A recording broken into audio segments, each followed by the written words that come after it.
Anybody that is new or wants to really grow their brand, don't be shy to put yourself forward, talk to stories, even if you have to put 8 filters on like I do. My skin does not look like that. Talk to your audience, engage, make those connections with people online.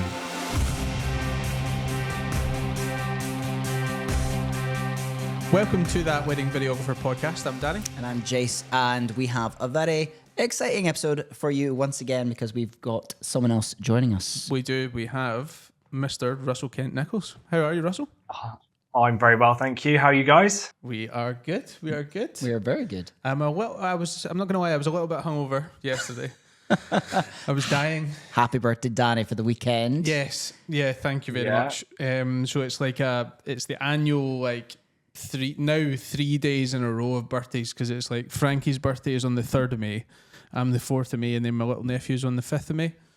So it's like a mixture of loads of cake, loads of alcohol, and then having to try and stomach more cake on the 5th. But have you timed it so that your kids are going to be of a certain age, like an 18 when you're 50, so that was going to happen 1 year and it's going to be a mental weekend? So I actually think that on the same year I turn 50 and Frankie will be 21. But I'm not going to see him anyway. I'm not going to see him when he's 21st. Like he'll be dying. No, you'll still be around. You'll still be here, Danny. He'll probably not see me on my 50th because he'll be. God forbid. That is dying. I think you should live that long. I'm confident. Yeah, hopefully. Thanks. Oh my God. Hopefully. Russell, for those of our listeners that don't know who you are, and if you don't know who Russell is, go and have a look because his work is absolutely phenomenal. If you can tell us a little bit about you and your kind of background in the wedding filmmaking. Sure. Yeah. Thank you, first of all, so much for having me on. It's been for really coming exciting seeing your podcast from start to being so popular. So congrats on that. Thank you for having me on as a guest. So my name is Russell, and I, as you can probably tell, I'm a wedding filmmaker, but I also do bridal commercial campaigns as well. I always feel like I start this on every podcast with the same thing. A little bit of background, but I'll give you a little bit of history anyway. So I shot a wedding for my best friend, 2013. I hope that's right. If I get her anniversary wrong, she'll kill me. On my little Nikon D5100. Absolutely terrible video, but I really enjoyed making that and giving that to her as a wedding present. And then, just messing about with cameras. Always been really into technology, and just started offering my services to friends of friends, and it just kind of grew from there, really. When it was all very weird when people were asking me like, how much do you charge, when it is something that just starts off as a hobby. You never really think that you'll be able to actually charge people money for it, but it did. And just really threw myself into it over the last 10 years, whilst working full-time in another role. I was a director of a health supplement business, which I left in 2021. And that business is actually still running, like 10 minutes away from me, but I don't have anything to do with it anymore because I just felt the time was right. Approaching 40, wanted to do what I wanted to do, and all the traveling and stuff that came with the wedding films. I wanted to do things on my own term, and kind of thought, well, it's now or never, really. And it's just kind of grown from strength to strength from there. So I never planned anything or have any expectations. I've just gone along for the journey, and if people like what I do, then that is it's really, really cool. Mm-hmm. It's fun how you mentioned the service and charging for your service. I think when everyone starts this, it's like, you charge essentially for me, like putting a value on yourself initially when you start this is the weirdest feeling. Yeah.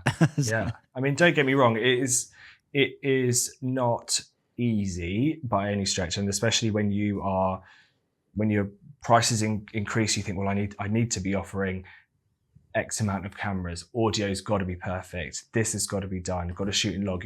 You've really got to sit down and look at what people are paying and what their expectations should be from that amount. But on the flip side, it is still is a hobby, really. Like for me, I think because you enjoy it, it's a weird thing to get your head around. I always feel guilty increasing prices as well, because I always think, oh my God, are people really going to pay?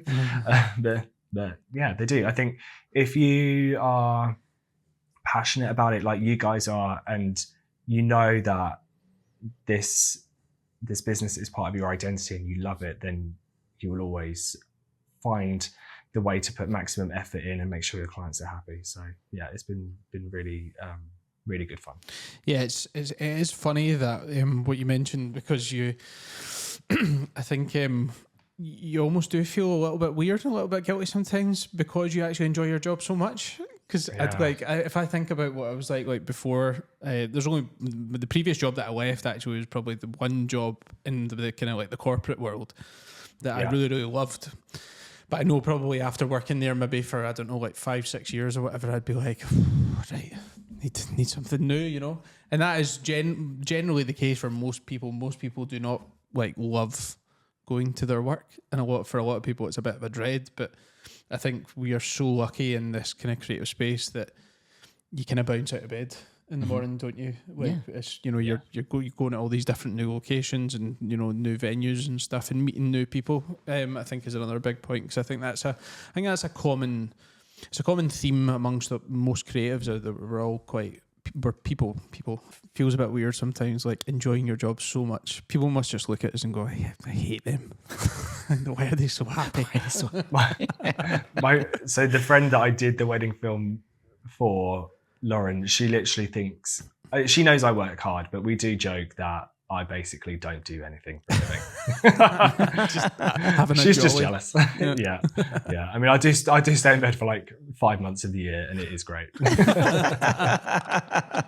Yeah, there is definitely an endless amount of perks when it comes to this job. Obviously, I think when you're starting out, there's a load of stresses, but once you figure those things out, then the stresses don't outweigh the kind of the joys that come with this job. No, it's the best job in the world. Best job in the world. It is.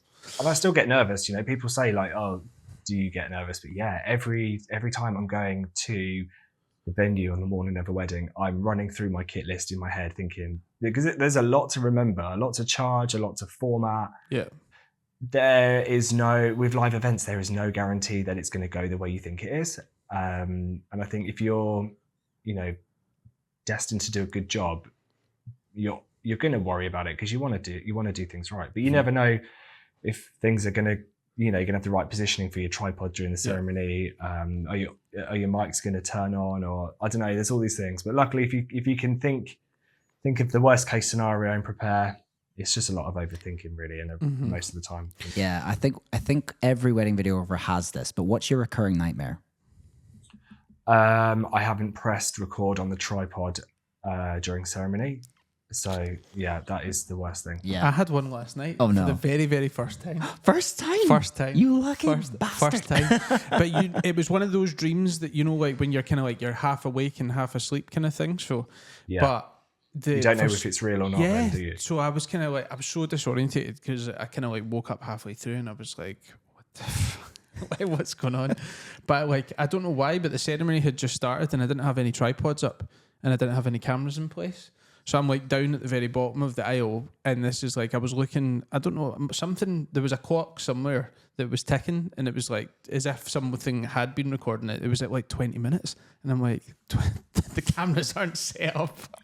It was not It's like fun. a horror movie. It was not fun. My one is that I'm at the bottom of the aisle, chasing the bride up the aisle. Like, I'm running down the side of the aisle trying to catch up to get to the front. Why don't they just film at the bottom? I don't know why, but I'm like, and you know, in the dream you can't run fast. You're like in place. I'm like, oh my God, why are they?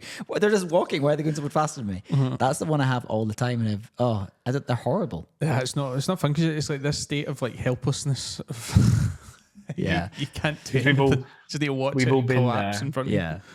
Yeah. We've all been there, where like the ceremony is happening, or we're mid speeches, and then you clock something's gone wrong.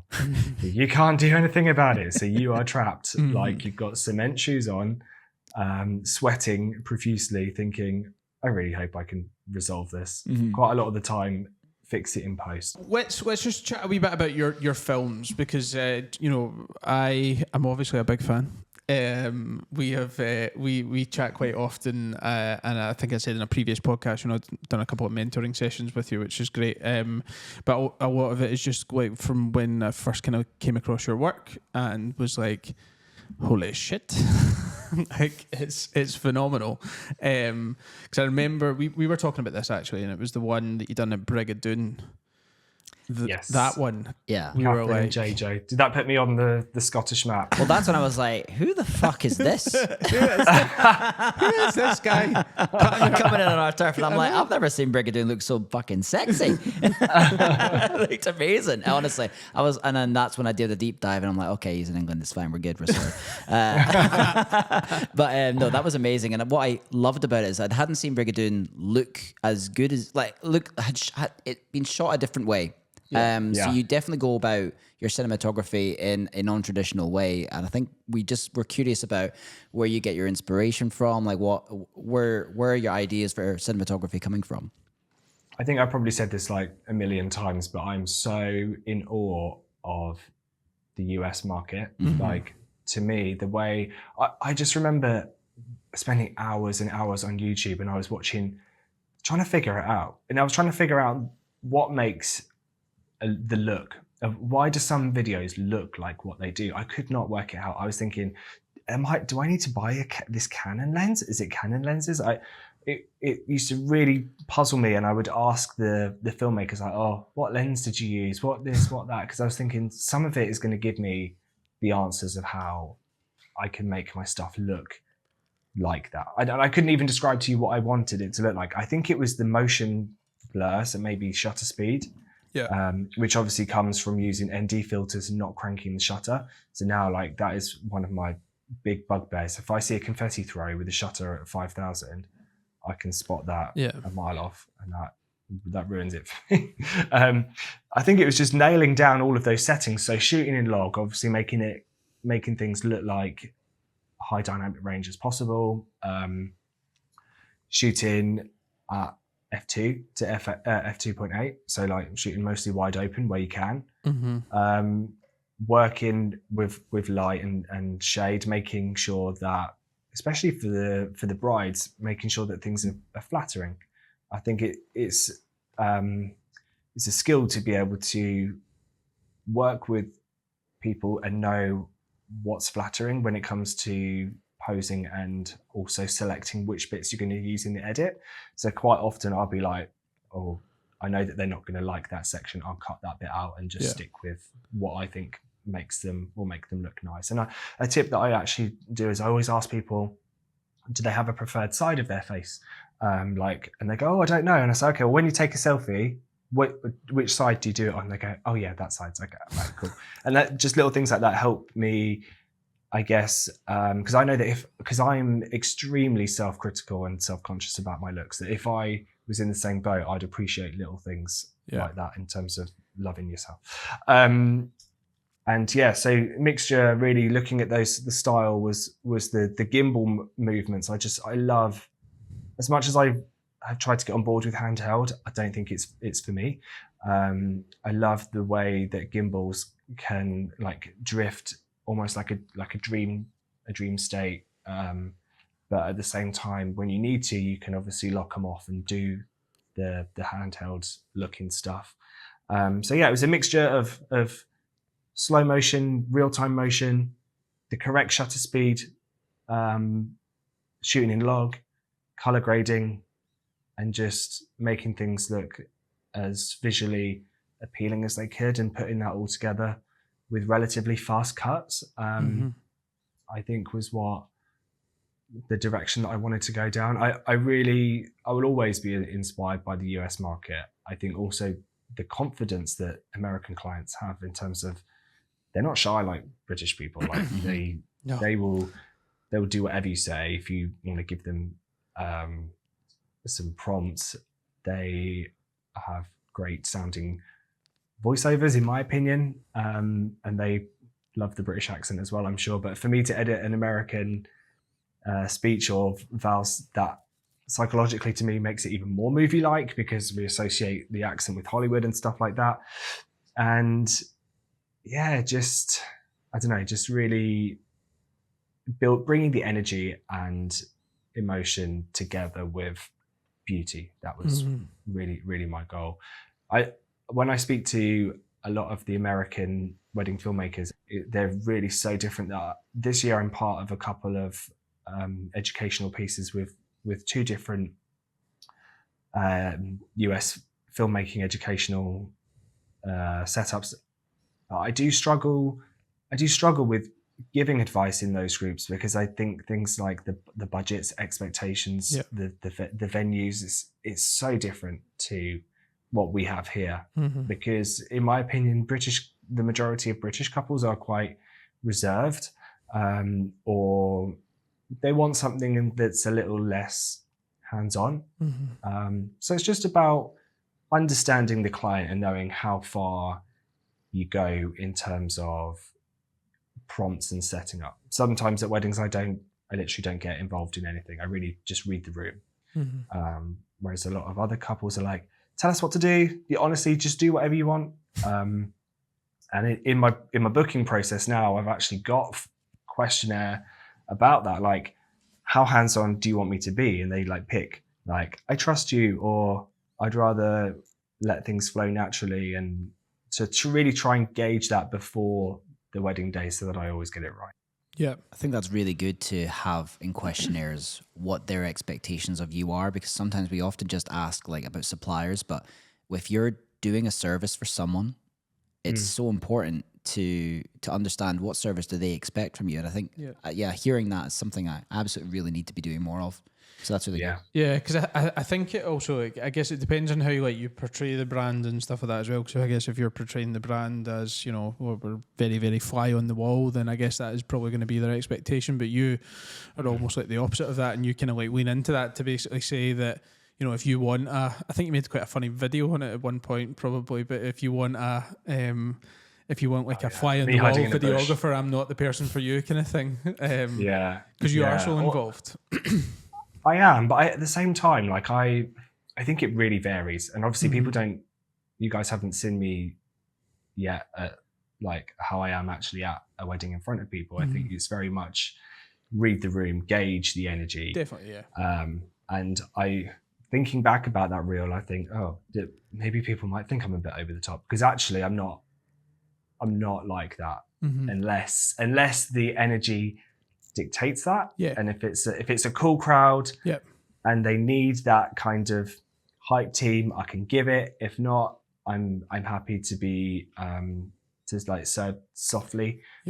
So it's really just about adapting to your clients and stuff. So because and you shared that post on Threads the other day when it was talking about like the psychology of it, which maybe not that many people actually talk about, but it's a totally valid point about, because it's like it's an art to be able to like read the room properly, to then know, okay, like what level of energy am I bringing to this wedding, you know. Definitely.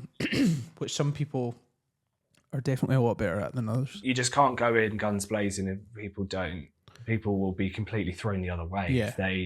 If they are nervous, or if there's family issues at a wedding, or, you know, something might have happened. Something might have happened like the day before we just don't know about. There's so many factors there that I think gauge it. I would be annoyed if I turned up, if I was like feeling stressed on my wedding day and somebody came in like a hurricane. I'd be like, whoa. let's tone it down. You really, you just have to gauge that. I think you might laugh at this, but my mum is a very spiritual person. She's into gems and stuff, you know, crystals. And I have embraced that side. I've been to spiritualist church. I get psychic readings. I love horoscopes. So I feel like reading people's energy is something that I can do straight away. You know, when you meet somebody, you already know, don't you? Not judging a book by its cover, because that's not fair, but you get straight away when you lock eyes with them, you kind of get a vibe. You get a vibe, and I think I then look into that and feel, is this what direction should we go from here, and go from there, really. So it would be good to also just understand, like, so what is what you offer in your packages, and then what you're kind of charging for those packages. I kind of consolidated my packages down to 3 options. So I've got 2 UK options and 1 international option. So the first one, I mean, they're very tactically named Package A and Package B. So Package A is what I would consider a very easy product to produce. It is like a 5-minute, let's say, video mashup of the highlights, the best bits, with no sound. Obviously, it has music over the top, but I mean, no audio. Not a silent movie. It's in black and white as well. Yeah. It's normally set to 1 music bed song. Okay. Because also the reason being 5 minutes, how am I going to get 2 songs? I feel like let's make it 1 song length with a bit of an intro and a good finisher at the end. Yeah. And actually, I think that product is what most people want. Mm-hmm. They really just want to watch a couple of minutes, like music video length. Yeah. That's enough. And it literally is just that. And that is, how much is that? I think it's £2,500, but with VAT, it's 3,000. Right. Yeah.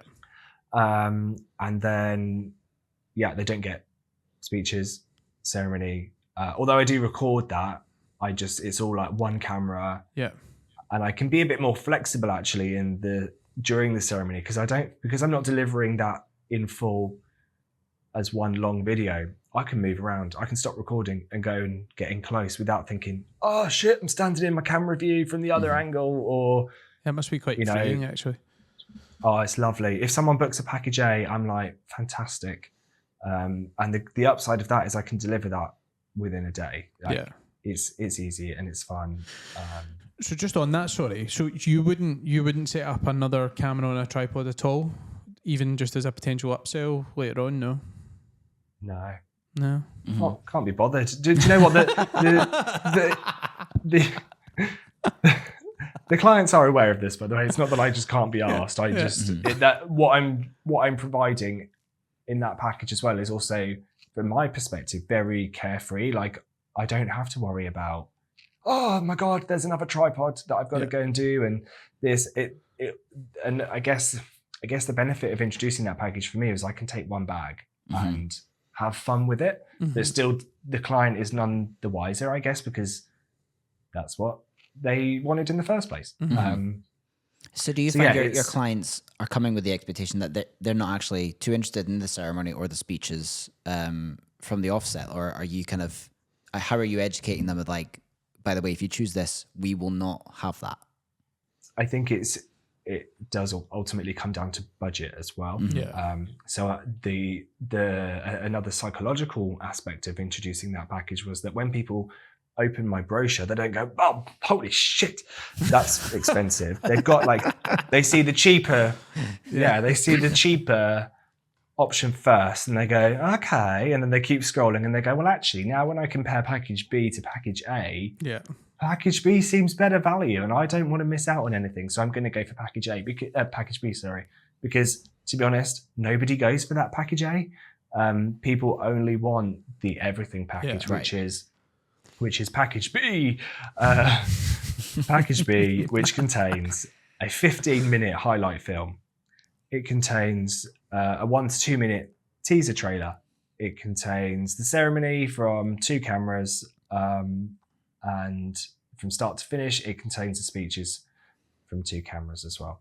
When I'm editing those, because some people might be like, oh, it's only using 2 cameras, but the way that I edit it is that on some of because I'm shooting in 6K a lot of the time, on some of the angles, I will crop in when you cut back to the other camera. So it actually looks like another it's angle. Maybe multiple cameras. And I would say that most of my clients wouldn't even realize that there was more than 1 camera. Do you know what I mean? The clients aren't there to technically break it down of what I'm using. They're there just to relive those moments. So to try and see if I could upsell stuff which I haven't done in the past. During the booking process, there is a tick box for 6K delivery. So if you want 6K delivery, that's an extra 500 quid.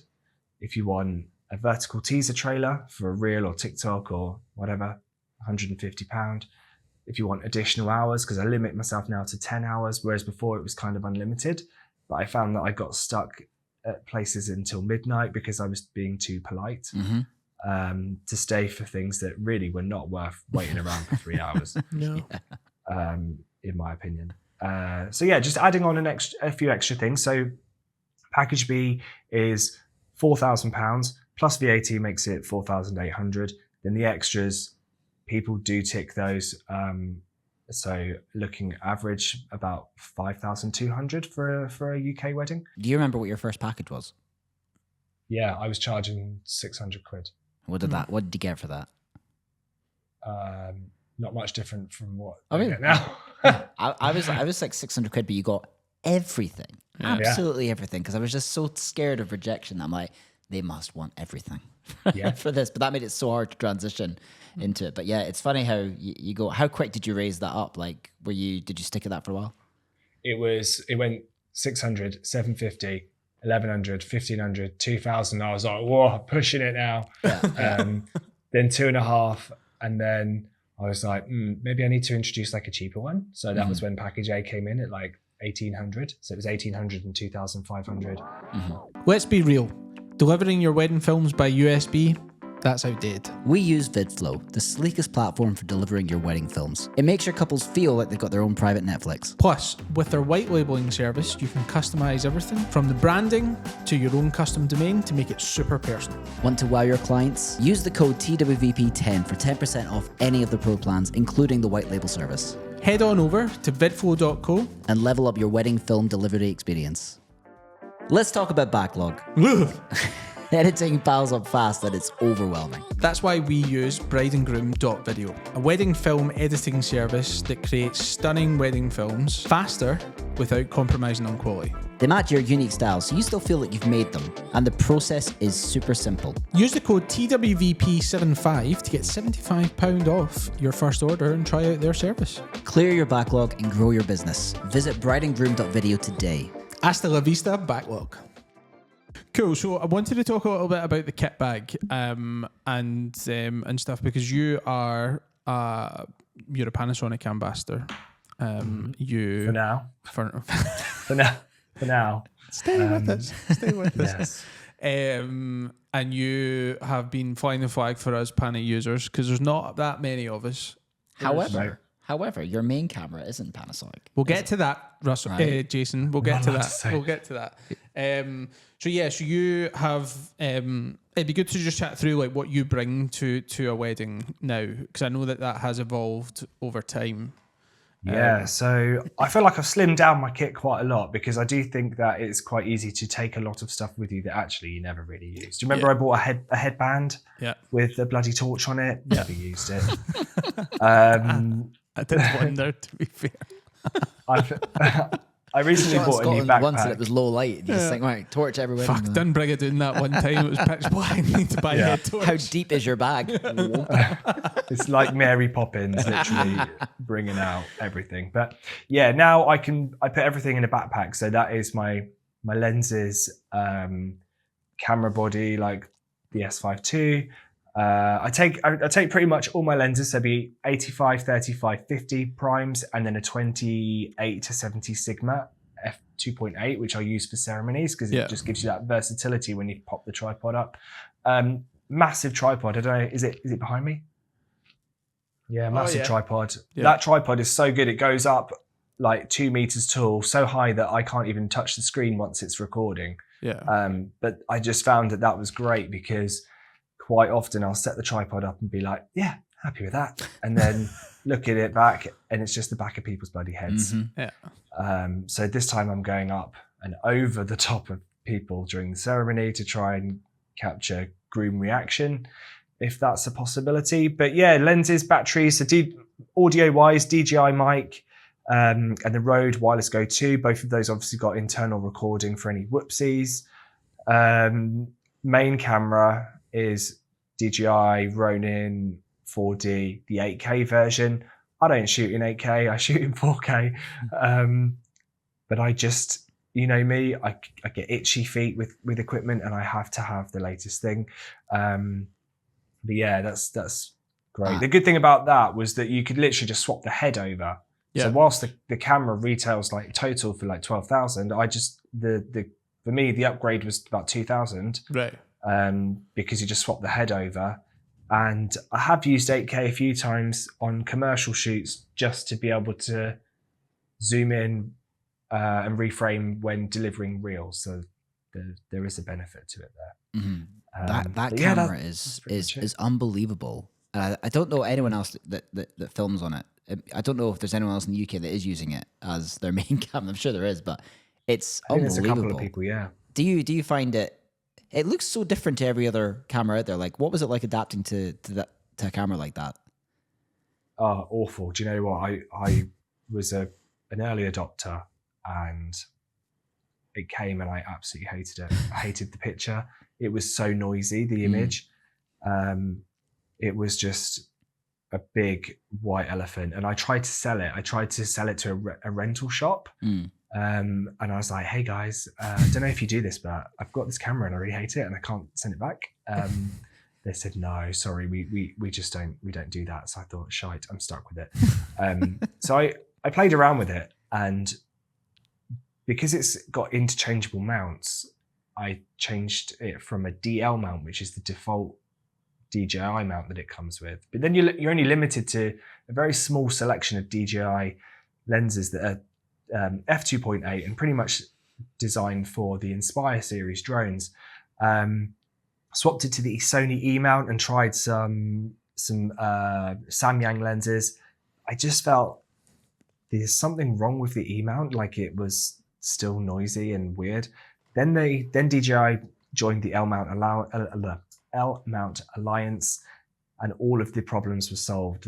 There was no noise anymore on the footage. So I don't know if there's maybe some digital interference or something going on. But being able to use the Panasonic lenses now on the Ronin 4D for me is amazing, because I literally only have 4 lenses in total, and that's what I use.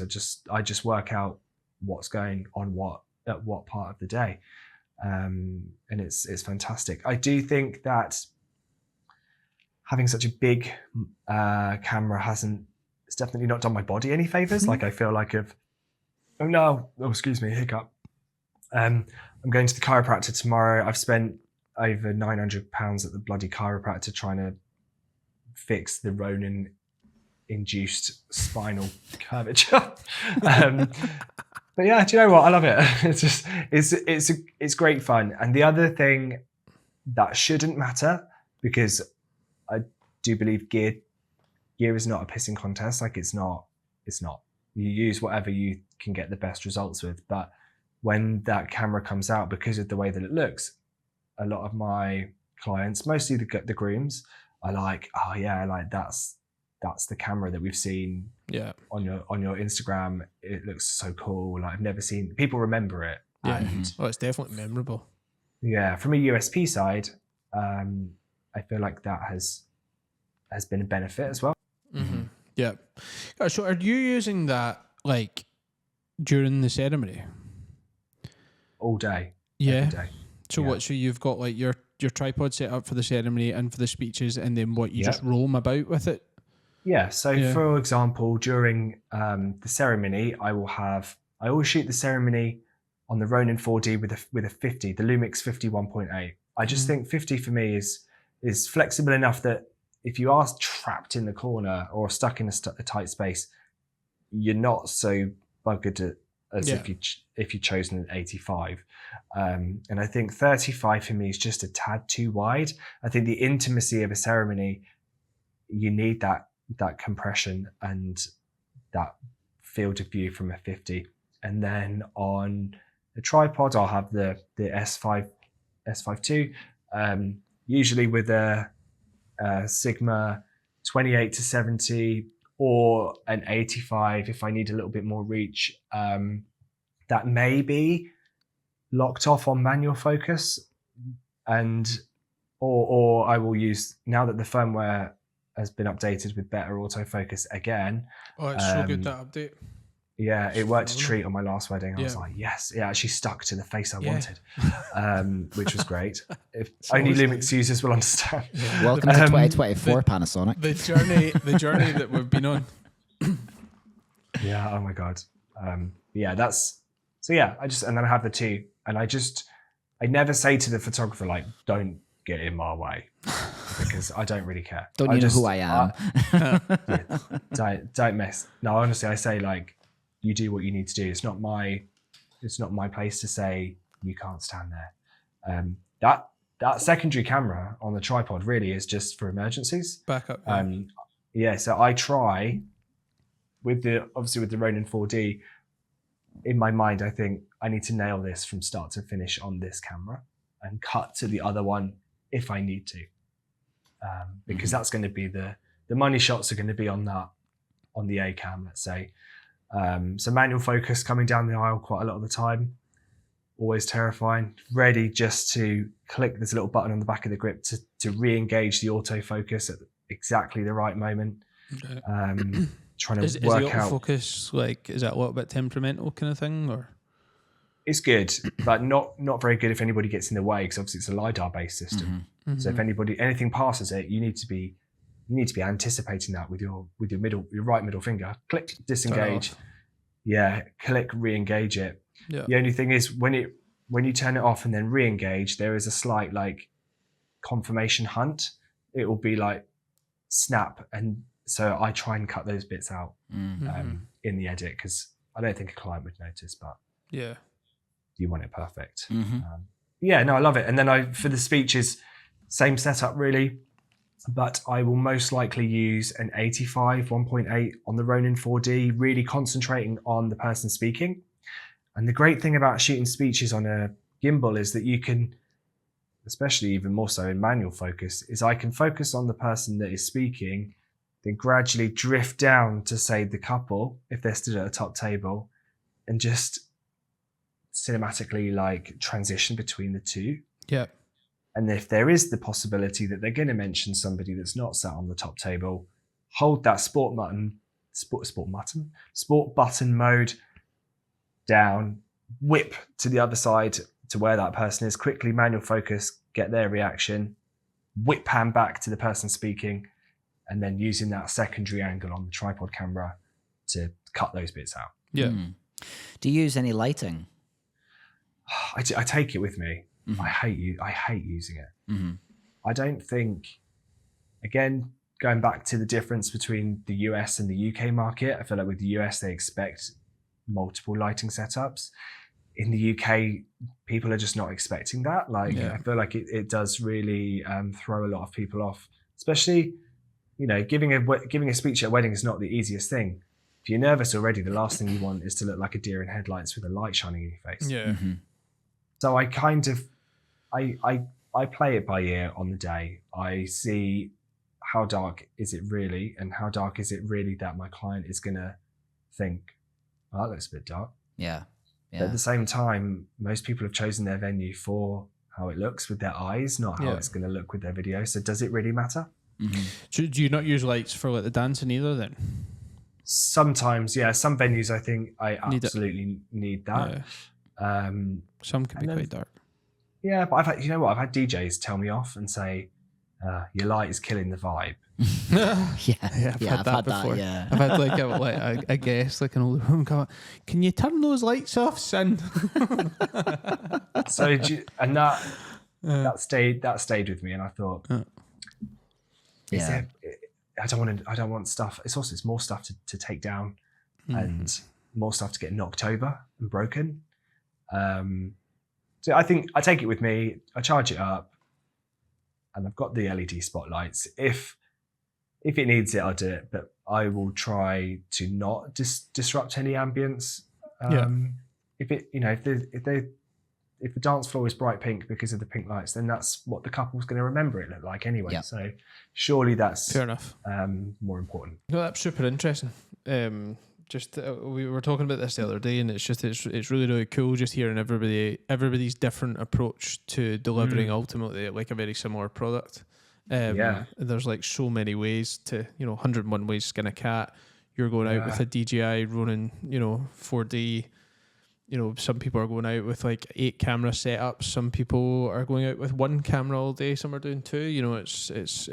It's cool how everybody has this different approach to the day, and is still ultimately able to deliver something amazing for their clients. So yeah, I think it's a complete blend of different, like you've learned from different places and different people doing it. So, and obviously from the experience of doing it yourself as well. So I think everyone having their own technique.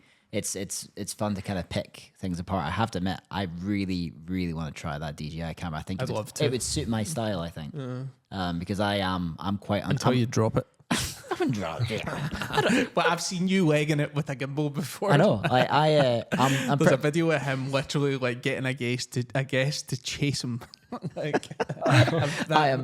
You do not want to be dropping an 8,000. I'm not discreet camera on the wedding day. It's quite what you said earlier about that. I can be crazy with them if they want, but if they don't need that, I should probably do a better job at telling people I don't have to be crazy. Yeah, just tone it down. But just a yeah, I would see that camera. So, and you mentioned obviously that you are a Panasonic ambassador. So how did that all come about? I'm very curious to know. I know, as you know, Danny, not very many people use Lumix for weddings. More should. I mean, to be fair, more should and more are. I feel like I should be an ambassador with the amount of people that I've actually brought over from Sony to Panasonic. I'd love to be an ambassador.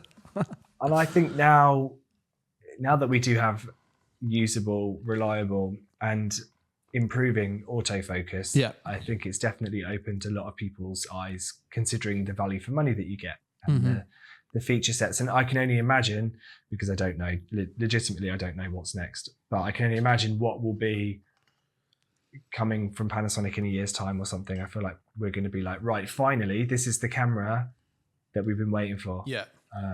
Hopefully.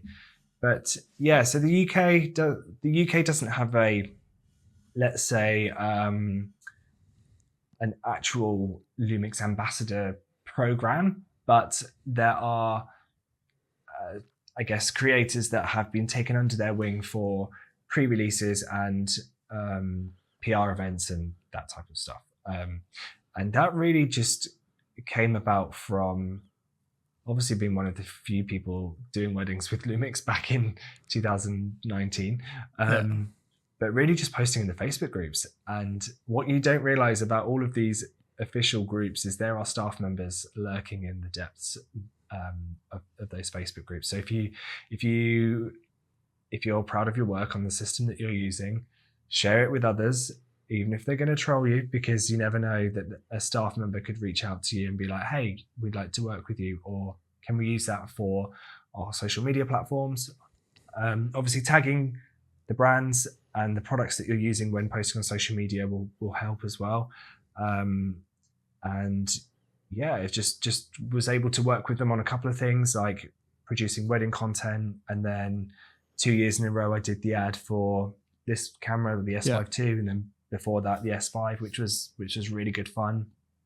And yeah, I will always have even if I don't use Lumix as my primary camera, it will always have, I'll always have a bit of a soft spot for it, just because it is like the underrated underdog of the mirrorless world. Yeah. And it's great that people have always come to me with questions, and I've always been happy to help people get the best from their cameras, because you don't need to spend ridiculous amount of money to get incredible looking footage. So obviously we are going to be at Coda, which you're speaking at, which is awesome. So you're in like quite a lot of like the educational spaces, and obviously you, as we were talking about before, you've been in YouTube for quite a while, again in that kind of like educational space. So was that always like a goal to like be in that space? Was that a plan, or is that kind of just materialized as you've got better and become more of a voice in the industry? It felt like a natural progression. I guess I've got a bit of a split personality, and you'll find this out when you see me in front of a large group of people, that I'm actually quite shy. Right. And yeah, I am both an introvert and an extrovert, depending on my comfort levels. So yeah, I feel like when I was younger, I would love to perform, take that dances to my friends and family in the living room, but put me on stage, my God, no way, I would be too shy. So for me, YouTube is like my safe outlet. And actually talking on stage is my worst nightmare. I've already warned Rue that I'm really, really I get stage fright big time. And people are always surprised because they're like, oh, you come across so confident, but you just have to throw yourself in at the deep end. So I'm going to try and not let my nerves get the better of me. And it's definitely helped my confidence being on YouTube and having like a front-facing brand. So I guess advice for anybody that thinks like, oh, I can't do that because I'm too shy or I'm no good on camera. It just takes practice. Yeah. And whatever you're thinking and that's going through your brain when you're embarrassed and shy, people are not thinking that. It's a you thing, not what other people are thinking. So it just takes a bit of time to I guess get comfortable with that. But yeah, the YouTube just kind of came as I thought I'd give it a go with it, with everything I do really. I thought I'd give it a go, and if people like it, then cool, I'll do another one. The one thing, and we kind of briefly touched on it, but like the Russell Kent Nicholls brand, right, it's a strong brand within certainly within the filmmaker community. You've done so well to the point where like I said, one of the listeners has one of the questions, and it's obviously revolving around pizza and stuff like that. But everything that you've done with the brand it seems to have made it really, really strong. And I guess it was to ask, like, what have you collectively kind of like done to make such a strong brand? And if somebody was new at the moment and trying to figure out like their brand identity, what kind of like advice would you give to them to create such a brand as strong as the one you've made? Tomorrow my presentation is about the same question, building a brand. And when anybody asks me this question, it's so amazing to hear that. But the thing is that this stuff that I'm doing is just, I don't have a plan. I don't have a plan for it. Like it's just, I've just tried to be authentic and also not be so shy to have my brand focused around me. Like I think a lot of people think that it is narcissistic, which sometimes it can be, but you've got to promote yourself because no one else is going to do it.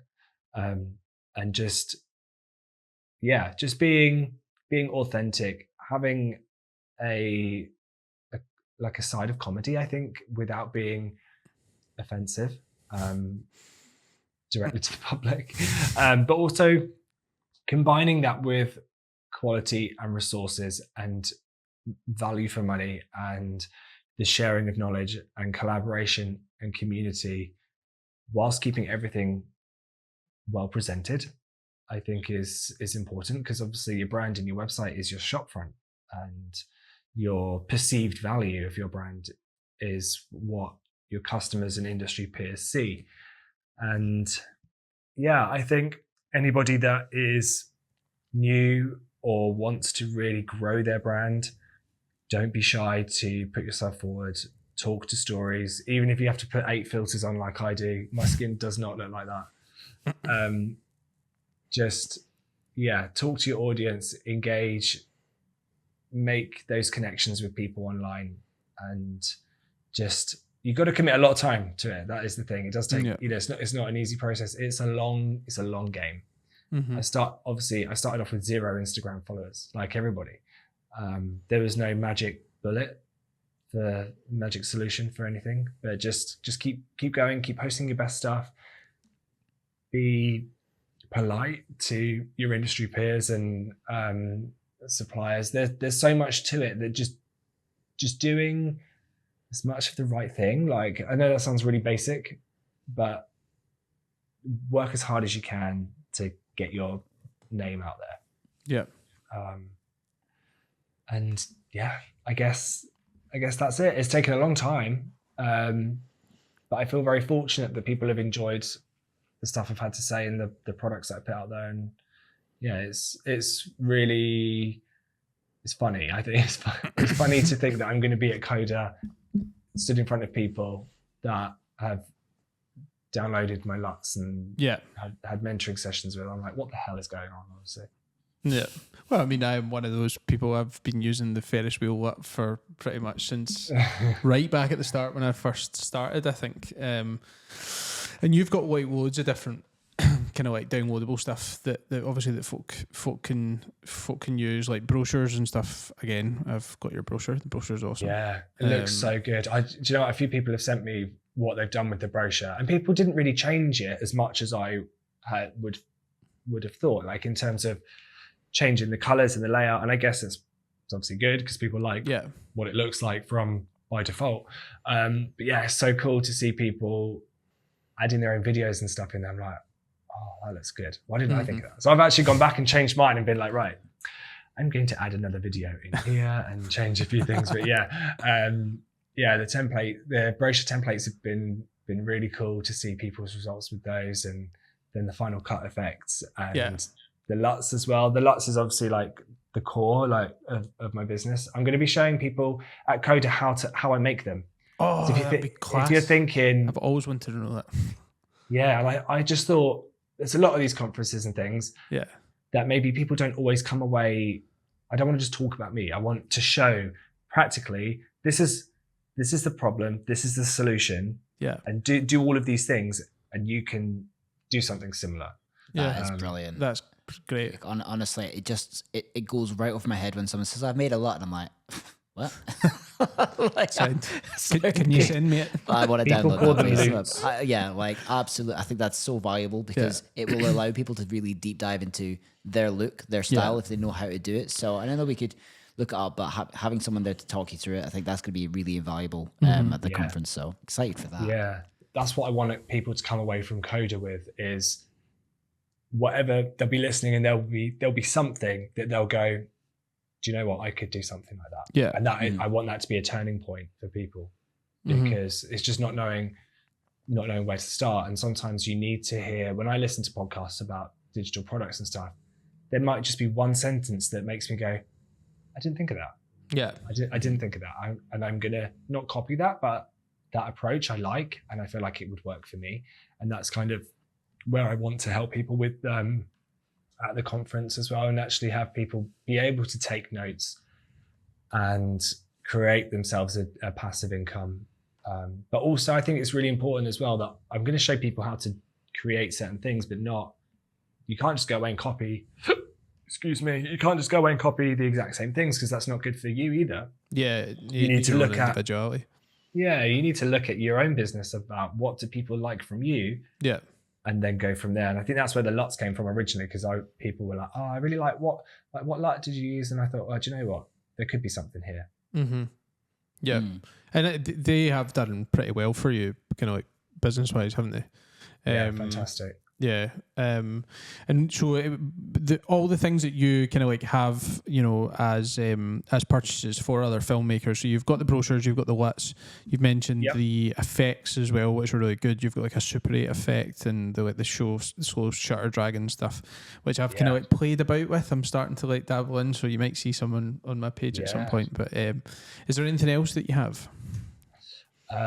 So obviously you've got there's a couple of free items as well, which is it's a whole nother point about how you actually build your audience with digital products. And that is by starting with a free item that is not necessarily terrible, because you do need to have a good quality free item as a hook to build confidence in your brand. So I've got obviously the free LUT and also the iOS shortcut. So people that are using iOS or Mac, they can use a software, this little shortcut that lives on your phone that will basically email your clients. If you don't have a CRM, which I don't, I just use this shortcut, and it looks in my calendar, and 6 weeks before a wedding in my calendar, it will email the bride and groom and say like, hey, and there's a template of all the stuff they need to do, like booking a catch-up call, links to my insurance documents and all of the stuff and tips, all of that kind of thing. So that's free to download. It does take a little bit of setup. I do include instructions with that as well.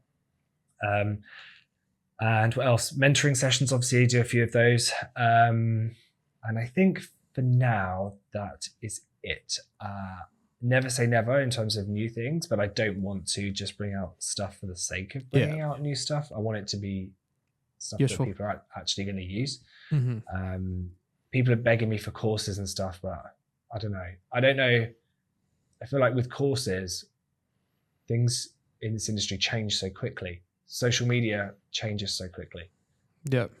My 100 tips book could admittedly do with an update. But it would probably need to be rewritten. Just because the way that we're marketing in a digital age is ever changing. Yeah. So yeah, I don't know. I guess never say never. I don't have anything in mind right now for the future. Yeah. I'm happy with my little collection. Yeah. But no, I mean, it's a good collection. I think I've pretty much purchased all of it. So everything. Yeah, I think I have. I'm like your ideal customer. You are. We sort of like to ask everyone to humanize everyone here at that Wedding Videographer podcast is, what has been your biggest balls up at a wedding? Okay, so I don't think, touch wood, technically, I haven't had any technical problems that I haven't been able to cover up in one way or the other. I mean, I've had the usual things like microphones have slipped off, or dad hasn't wanted to use the mic, but then that's easily justifiable to your client because it's out of your control. This might surprise you, but I have had a couple of people that weren't 100% with their video for whatever reason. Oh, really? Yeah, but I've learned over the years that, and I did a thread about this, of course, I've learned that it's not necessarily the work that I did or didn't do. It was more about how the client felt about their wedding day. Right, yeah. And that was then materialized in the video in terms of how they felt about it. And I think quite a lot of the time, photographers and videographers will send the videos to the clients and never hear anything from them ever again. No. And that, for me, I need the closure. I need to know, like, do you love it? Or if you didn't like it, let me know and I will fix that for you. But yeah, I've had a couple of things where I just thought, oh, I don't know. It does make you think, how can I make this even better? And how can I make sure that the clients love it every time? But yeah, just upon reflection, it wasn't anything that I've done or ballsed up. It was really, I think, people's expectations of their own wedding. Yeah. Not necessarily the video, because the video is always going to be an accurate representation of the day. There's no hiding that. Yeah. I think it's just making sure, I think, that when you have the Zoom calls with your clients, that you cover everything and really try and get a good understanding of what they want from their day, not just the video, but from their day. And that's, again, why I ask all of the questions on the form, to really, really get to know them. So we do have one question from our listeners that had messaged in. I think, I didn't send the voice note in, but so Connor has asked, what is your favourite Domino's order and dip? Okay, so it's very specific. I have to use the app to do it because I know exactly what I'm taking on and what I'm putting off. Okay. So taking off and putting on. So we're going to start off with a large, if that's all right. And I would like to do a half and half, please, because I like to have a bit of both. You can alternate then as you go round the slices. So I'm going to have half as pepperoni passion because I am passionate about pepperoni. The other half is going to be a meteor. So you're starting with a barbecue base there for a bit of sweetness. In contrast to the tomato on the pepperoni. Start off with a meteor, taking off that disgusting grey sliced sausage. Oh, it looks horrible, doesn't it? And I hate the ground beef, like gristly muck. Just awful. Take those two off, and I'm going to please put on pineapple. Yeah. And jalapenos. So you've got a beautiful mixture of loads of different flavors. Pepperami. The meatballs are so underrated. With a bit of sweetness from the pineapple and a bit of sour from the jalapenos, and that is a dream. Dare I say, would you ever calzone that pizza and just fold it over into like one monstrosity? Probably not with Domino's because it's like 20 quid. You want to savor each slice, right? Yeah. After wedding videography, are you going to open up a pizzeria? I think you should. Oh God, yeah, I should do, shouldn't I? Right, we want everyone to come up with names for Russell Kent Nicholls Pizzeria. Like that would be really interesting for me to see because I'm going to get to work on that. I love a pun.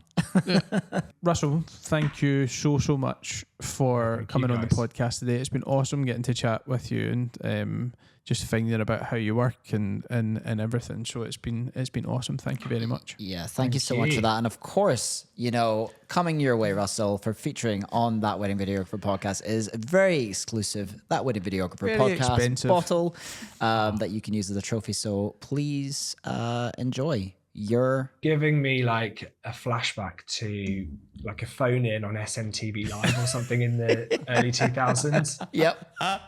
Yeah, I genuinely felt like a nostalgic like feeling then when there was talk of a prize. Yeah. So thank you. People are going to forget all about Blue Peter badges. The new Blue Peter badge is That Wedding Videographer podcast water bottle that's coming very your way. Expensive. So, yeah. Well, it feels expensive. ASMR. It does actually feel expensive. That Wedding Videographer podcast. It's metal, eh? I should expect so for that. Well, I mean, yeah. Russell, thank you so much for being on the podcast. You've been super insightful, loads of value there. And how can people find out more about you and the e-products that you offer everyone?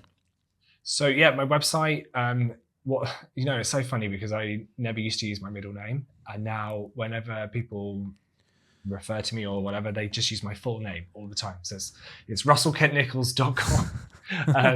On Instagram, it's Russell Kent Nicholls on everything. So TikTok, my TikTok needs some love, but YouTube, Instagram, website. But yeah, Instagram is my favorite place to hang out. You find all of the links and everything on there. Amazing. Mega. Cool. Thank you so much for having me. No, thank you, mate. It's been really exciting. I love your setup. Thank Looking you. and sounding great. It's really good to see, especially like Danny, you were telling me about doing it not that long ago, and then all of a sudden it's here. So yeah, well done. Russell, we won't keep you any longer. We've been just having a blast chatting to you. But it's been class. Thank you so much. Yeah, thank you guys. Yeah, this is probably the longest thing I've ever recorded as well. My camera's still going. Lumix, no overheating.